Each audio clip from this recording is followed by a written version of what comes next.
Magkano na nga ba ngayon ang mga Honda motorcycle? Yan ang ating aalamin ngayon. Tara!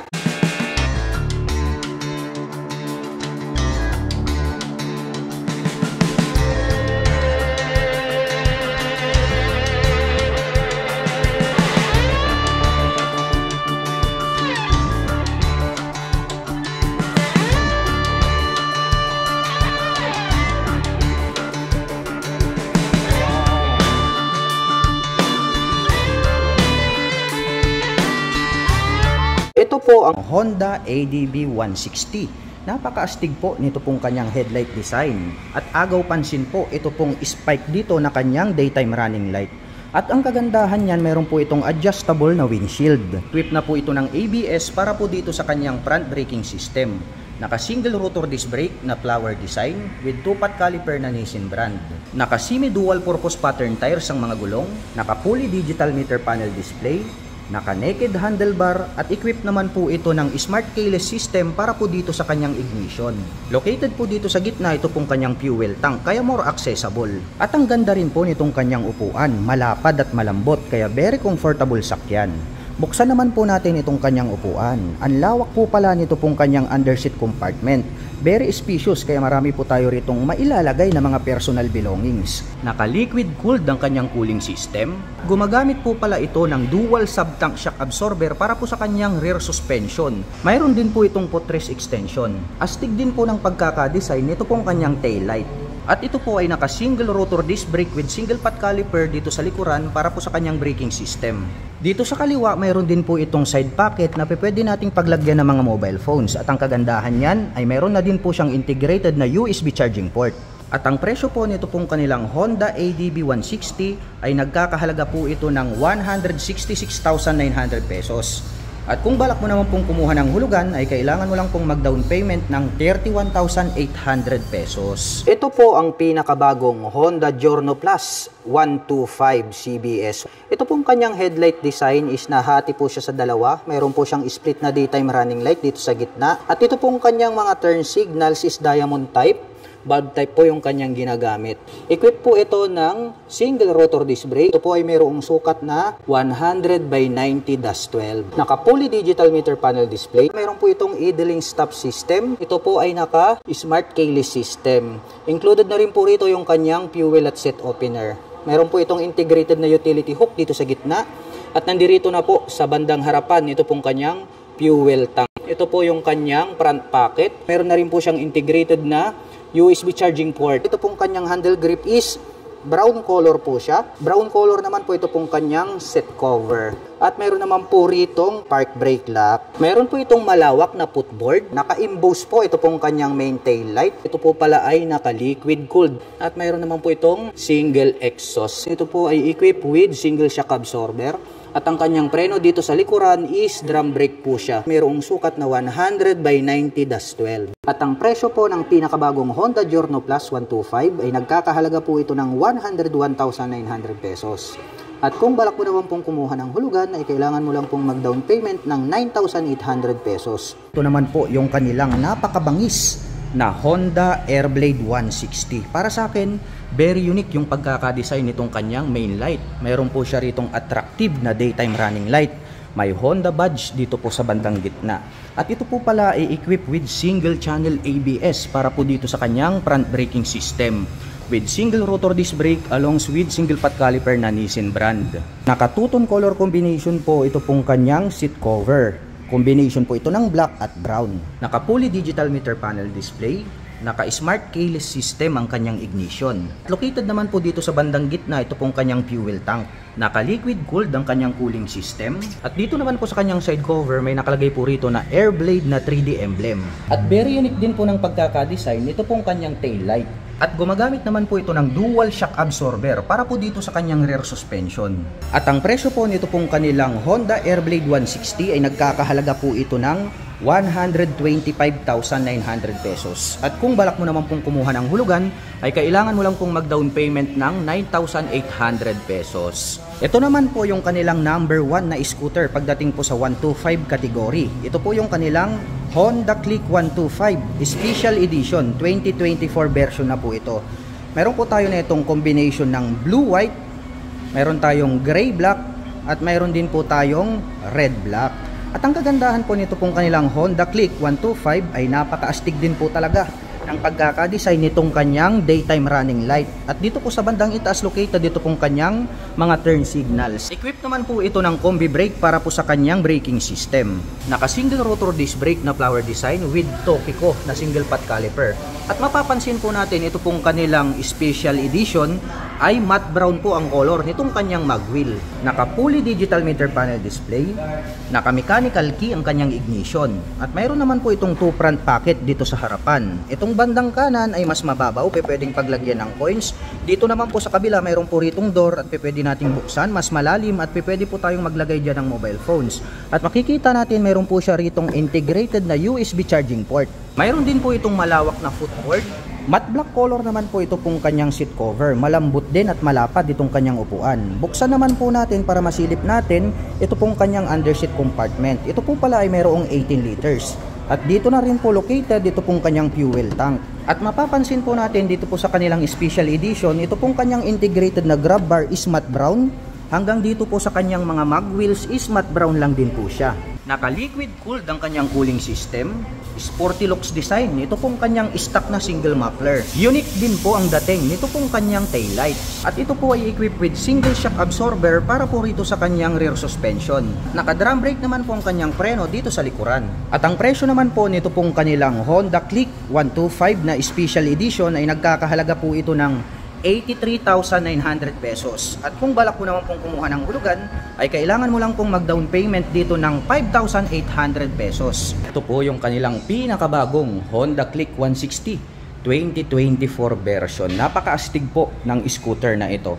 Mayroon po itong maangas na headlight design, naka single rotor disc brake at napakalapad din po nito pong kanyang upuan. Naka fully digital meter panel display, naka smart keyless ang kanyang ignition. At mayroon po itong 2 front pocket, malalim po dito sa kanan at mayroon pa po rito sa kaliwa. At mayroon na rin po siyang integrated na USB charging port. May malawak na footboard at very unique din po ang pagkakadesign ng kanyang taillight.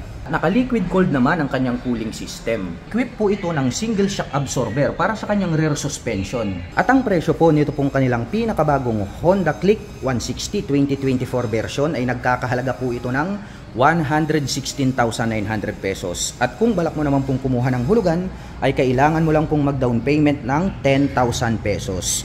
Ito po yung kanilang pinakabagong Honda Beat Premium 2024 model. Ang ganda po pala ng kulay nito pong white color. At very attractive na po yung kanyang headlight design at nag-direct po siya hanggang dito sa bandang itaas na kung saan dyan na po located dito pong kanyang mga turn signals. At kapansin-pansin po na gold color po pala ang kulay nito pong kanyang mag wheels pagdating po dito sa Premium Edition. Meron po itong single rotor disc brake with single pot caliper para po dito sa kanyang front braking system. Combination po ng digital at analog, ito pong kanyang meter panel display. At gumagamit naman po ito ng mechanical key para po sa kanyang ignition. Mayroon naman po siya ditong 2 front pocket. Dito po sa kanan, medyo maluwag at malalim, pwede po tayo ritong maglagay ng mga coins. Habang dito naman po sa kabila ay mayroon po siyang door na pwedeng buksan. At ang makikita po natin dito ay mayroon po siyang USB charging outlet. Mayroon din po itong malawak na footboard. Malapad din po ito pong kanyang upuan at malambot. Buksan naman po natin itong kanyang upuan. Mayroon po itong 18 liters na underseat compartment. At dito na rin po pala located ito pong kanyang fuel tank. Naka-air-cooled ang kanyang cooling system. At equipped naman po ito ng single shock absorber para po rito sa kanyang rear suspension. At ang kagandahan po pala nito pong kanilang Honda Beat Premium ay mayroon po itong integrated na kick starter. At bukod dyan ay mayroon din po siyang electric starter. At gumagamit naman po ito ng mechanical drilling or drum brake para po dito sa kanyang rear braking system. Matulis din pong pagkakadesign nito pong kanyang taillight at included na po rito yung kanyang turn signals. At ang presyo po nito pong kanilang Honda Beat Premium 2024 ay nagkakahalaga po ito ng 73,400 pesos. At kung balak mo naman pong kumuha ng hulugan ay kailangan mo lang pong mag-down payment ng 4,800 pesos. Kung ang hanap mo naman ay comfortable riding, ito po yung highly recommended. Ito po yung kanilang Honda PCX 160 ABS version. Napakaastig po talaga ng pagkakadesign nitong kanyang headlight assembly dahil napakahaba po nitong kanyang mga ilaw. At glossy black naman po itong kanyang integrated na visor. At equipped na po pala ito ng HSTC, also known as Honda Selectable torque control. At equipped na rin po ito ng single channel ABS para po dito sa kanyang front braking system. At ito po ay gumagamit ng single rotor disc brake with 2-pot caliper na Nissin brand. At ito pong kanyang mag wheel is matte brown color. Mayroon din po itong footrest extension. Naka fully digital meter panel display, naka naked handlebar, at gumagamit naman po ito ng smart keyless system para po dito sa kanyang ignition. Located naman po rito sa bandang gitna, ito pong kanyang fuel tip, kaya very accessible itong kanyang fuel tank. Napakalapad po talaga nitong kanyang upuan. Dito po sa kanyang side profile, may nakalagay po rito na PCX160 na 3D emblem. Naka liquid cooled ang cooling system, naka dual shock absorber para po dito sa kanyang rear suspension. Naka single rotor disc brake with single pot caliper na Nissin brand dito po sa kanyang rear braking system. Napakalapad din po pala ng pagkakadesign nito pong kanyang tail light. At ang presyo po nito pong kanilang Honda PCX160 na ABS version ay nagkakahalaga po ito ng 149,900 pesos. At kung balak mo naman pong kumuha ng hulugan ay kailangan mo lang pong mag-down payment dito ng 20,000 pesos. Ito naman po yung kanilang Honda Venner X150 Premium Edition. Meron po tayong available na 2 color. Meron po tayo ritong black color at meron din po tayong red color. Ito pong kanilang premium edition, ang kagandahan po nito is very attractive po ito pong kanyang front suspension dahil gold color po yan. At equipped na po ng ABS ito pong kanyang front braking system. Gumagamit po pala ito ng single rotor disc brake na flower design with single pot caliper na Nissin brand. Very aggressive din po ang pagkakadesign nito pong kanyang headlight at nagkaroon po siya ng spike dito na kanyang nagsisilbing daytime running light. Naka fully digital meter panel display, naka-smart keyless system ang kanyang ignition. At dito po sa kabila, mayroon na rin po pala siyang integrated na USB charging port. Pwede na po kayong mag-recharge ng mobile phones at gadget. Mayroon naman po itong 6-speed manual transmission. Mahaba po at malambot itong kanyang upuan. Mayroon po pala itong two-tone color combination na gray at black. Dito po sa kanyang side cover, may nakalagay po rito na Venner X na 3D emblem. At pagdating naman po sa kanyang rear braking system, ito po ay equipped with single rotor disc brake with single pot caliper na gold color. Simple lang po ang dating nito pong kanyang stock pipe. At ito po ay equipped with monoshock absorber para po dito sa kanyang rear suspension. Maliit lang at matulis ito pong kanyang taillight. Ngunit ito po ay more visible sa gabi dahil ito po ay naka LED lights. At ang presyo po nito pong kanilang Honda Venner X150 Premium Edition ay nagkakahalaga po ito ng 129,900 pesos.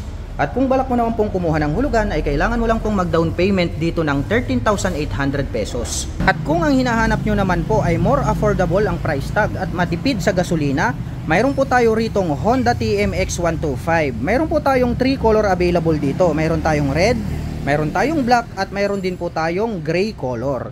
Ito pong kanyang main headlight is square type po siya.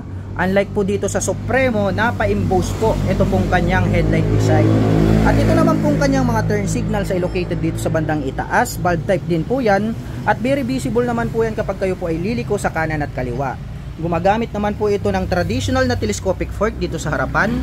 At ito pong kanyang hub is gray color din po hanggang dito po sa kanyang front fender. At ito naman po ay gumagamit ng mechanical drilling trailing or drum brake para po dito sa kanyang front braking system. Naka-analog ang meter panel display, naka-mechanical key ang ignition at ito po ay naka-naked handlebar. Napaka-astig po pala nito pong kanilang gray color. Nagmukhang classic ito pong kanilang Honda TMX 125. Iba na rin po yung kanyang decal para po dito sa kanyang side cover. Malapad din po itong kanyang upuan at ang kagandahan niya ay napakalambot. At mayroon naman po itong dual shock absorber para po dito sa kanyang rear suspension. Kung gagamitin nyo naman po itong pampasada, pwede po kayong maglagay ng additional dito na suspension. Kaya kung inyong mapapansin, mayroon na po siyang nakaabang rito. Simple lang naman po ang dating nito pong kanyang exhaust pipe. Naka-mechanical drilling trailing or drum brake ang kanyang preno dito sa likuran. Box type naman po ito pong kanyang tail light. At ang kagandahan po nito ay mayroon po itong integrated na kick starter at bukod dyan ay mayroon din po siyang electric starter. At ang presyo po nito pong kanilang Honda TMX 125 ay nagkakahalaga po ito ng 56,900 pesos. At kung balak mo naman pong kumuha ng hulugan ay kailangan mo lang pong mag-down payment ng 2,800 pesos. Ito naman po yung kanilang Honda Click 125 standard version. The same lang din po yung kanyang headlight design sa kanilang special edition. Napakabangis at napakaastig. Ngunit ang pagkakaiba po nila, ito pong kanilang standard version, ito pong kanyang cast wheel is matte black color. Equipped naman po ito ng single rotor disc brake na flower design with single pot caliper na matte black. At equip po ito ng combi brake para naman po rito sa kanyang front braking system. Naka fully digital meter panel display at gumagamit naman po ng mechanical key para po dito sa kanyang ignition. Mayroon po itong 2 front pocket, mababaw po itong kanan, pwedeng paglagyan ng coins. Habang dito naman po sa kabila, mayroon po ritong door na pwede nating i-press at pag ating binuksan, mas malalim po siya at pwede po tayong maglagay dyan ng mga mobile phones. At mayroon na din po siyang integrated na USB charging port, pwede po tayong mag-recharge ng mobile phones and gadgets. Malawak din po itong kanyang footboard. Malapad din po itong kanyang upuan at malambot. Black color naman po itong kanyang seat cover. Buksan naman po natin, ito po palang kanyang underseat compartment ay mayroon po itong 18 liters. At dito na rin po located ito pong kanyang fuel tank. Matte black color naman po itong kanyang integrated na grab bar. Pagdating po sa kanilang special edition is manonotice natin na ito pong kanyang grab bar is matte brown color. Pero itong standard is matte black color po siya. Naka-liquid cooled ang cooling system. Ito po pala ay equipped with single shock absorber para naman po rito sa kanyang rear suspension. Naka-drum brake naman po ang kanyang preno dito sa likuran. At ang ganda rin po ng pagkakadesign nito pong kanyang tail light. At ang presyo po nito pong kanilang pinakabagong Honda Click 125 2024 version na standard version ay nagkakahalaga po ito ng 81,400 pesos. At kung balak mo naman pong kumuha ng hulugan ay kailangan mo lang pong mag-down payment dito ng 5,800 pesos. Kung ang hinahanap nyo naman po ay Pantra motorcycle, meron po tayo ritong Honda Supremo 150. Meron po tayong available 2 colors. Meron po tayong red color and then ito pong black color. Ito pong Honda Supremo 150 ay maganda po ito, panghanap buhay. At ang kagandahan po nito, pwede nyo rin po siyang gamiting pang daily service. Kaya all-in-one po ito pong mga Pantra motorcycles. Dahil nga kaya sila tinawag na Pantra dahil pwede po silang pantrabaho, pan-tricycle. Ito pong kanyang main headlight ay gumagamit po ito ng bulb type para po dito sa kanyang high beam and low beam. At dito naman po located ito pong kanyang mga napakalaking mga turn signals. Kaya more visible po yan kapag kayo po ay liliko sa kanan at kaliwa. Mayroon naman pong nakalagay rito na Honda decal. At ito naman po ay gumagamit ng traditional telescopic fork para sa kanyang front suspension. Mayroon naman po siyang rubber cover on top. At napansin ko lang mga ka-LM, ito pong kanyang hub is glossy black na po siya. Nakaterno naman po siya dito po sa kanyang front fender. Napaka-flawless po nito pong kanyang fuel tank. At iba na rin po yung kanyang decal design. Ito pong kanyang upuan ay napakalapad at napakahaba. Kaya kung gagamitin nyo po ito pang hanap buhay, saktong-sakto pampasada. At ito naman po ay mayroong dual shock absorber para naman po dito sa kanyang rear suspension. Kung gusto nyo naman pong pampasada ang motorcycle na ito, pwede po kayong magdagdag ng isa pang suspension dito. Kaya mayroon na po siyang nakaabang. Matte black color naman po ito pong kanyang stock pipe. Naka-drum brake din po ang braking system dito sa likuran. At ito po ay mayroong integrated na kick starter. At mayroon din po siyang electric starter. Naka-analog ang meter panel display, naka-mechanical key ang ignition, at ito po ay naka-naked handlebar. At ang presyo po nito pong kanilang Honda Supremo 150 ay nagkakahalaga po ito ng 78,900 pesos. At kung balak mo naman pong kumuha ng hulugan ay kailangan mo lang pong mag-down payment ng 6,800 pesos. Ito naman po yung kanilang Honda PCX 160. Ito po yung kanilang CBS version. Para sa akin, napaka-attractive ng pagkakadesign nito pong kanyang headlight assembly dahil talagang napakahaba at napakalapad. Mayroon naman po itong glossy black color na visor. Equipped naman po ito ng single channel ABS para po dito sa kanyang front braking system. Gumagamit ng traditional na telescopic fork, naka single rotor disc brake with 2-pot caliper na Nissin brand. Kapuli digital meter panel display, naka naked handlebar, at equipped naman po ito ng smart keyless system para po dito sa kanyang ignition. Located po dito sa bandang harapan ito pong kanyang fuel tank. At ang kagandahan po nito ay meron po siyang footrest extension.